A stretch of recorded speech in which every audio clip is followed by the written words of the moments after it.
আকবার। আলহামদুলিল্লাহি রাব্বিল আলামিন ওয়াসসালাতু ওয়াসসালামু আলা রাসূলিহিল কারীম ওয়া আলা আলিহি ওয়া আসহাবিহি আজমাইন।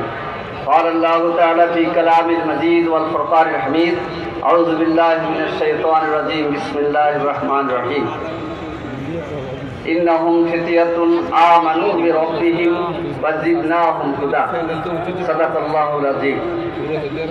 আমাদের প্রিয় সংগঠন বাংলাদেশ জামাত ইসলামী চৌদ্দগ্রাম উপজেলা কর্তৃক আয়োজিত আজকের এই সুন্দর এবং ঐতিহাসিক যুব সম্মেলনের জনাব সভাপতি চৌদ্দগ্রাম উপজেলা জামাতের সংগ্রামী আমির জনাব মাহফুজুর রহমান, প্রধান অতিথি বাংলাদেশ জামাত ইসলামীর সম্মানিত নায়েবে আমির, বিশ্ব ইসলামী আন্দোলনের নেতা,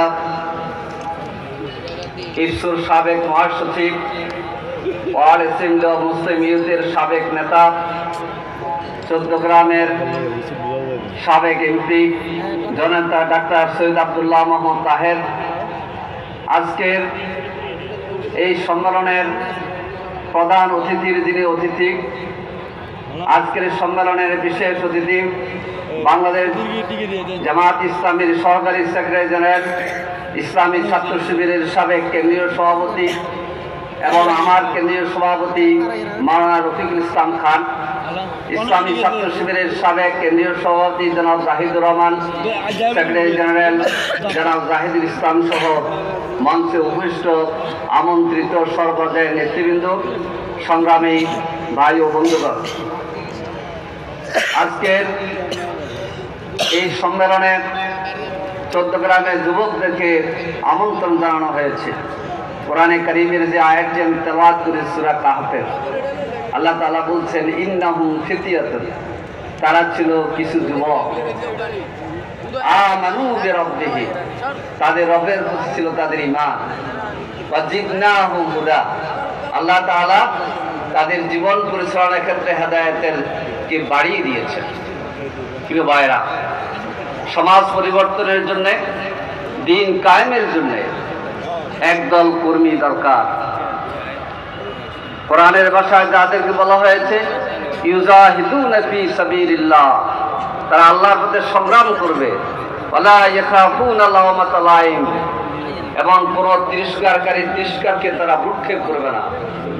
আজকে এই সম্মেলনের মাধ্যমে আমরা প্রত্যাশা ব্যক্ত করতে চাই আমাদের ঈমান এবং দেশপ্রেম নিয়ে বাংলাদেশের বিরুদ্ধে আধিপত্যবাদীর সকল ষড়যন্ত্র আমরা রুখে দেব ইনশাআল্লাহ।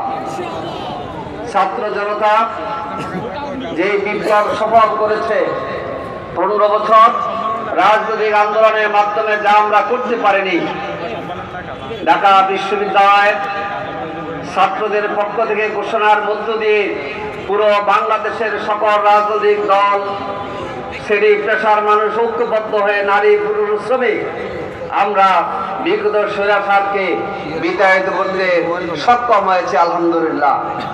তাই যুবক ভাইদেরকে বলবো, আসুন নিজেদের ঈমানের চেতনাকে শানিত করি, নিজেদেরকে রাসূল সাল্লাল্লাহু আলাইহি সাল্লামের জীবন দ্বারায় আমরা গড়ে তুলি। আল্লাহ রসুল বলেছেন 7 শ্রেণীর লোকরা আশ্রয়ের নিচে ছায়া দিবেন, তোমাদের এক শ্রেণীর হচ্ছে সাবুন নাশা ফি ইবাদাতিল্লাহ, সেই যুবক যে যুবক তার জীবন সময় আল্লাহর ইবাদতে কাটায়।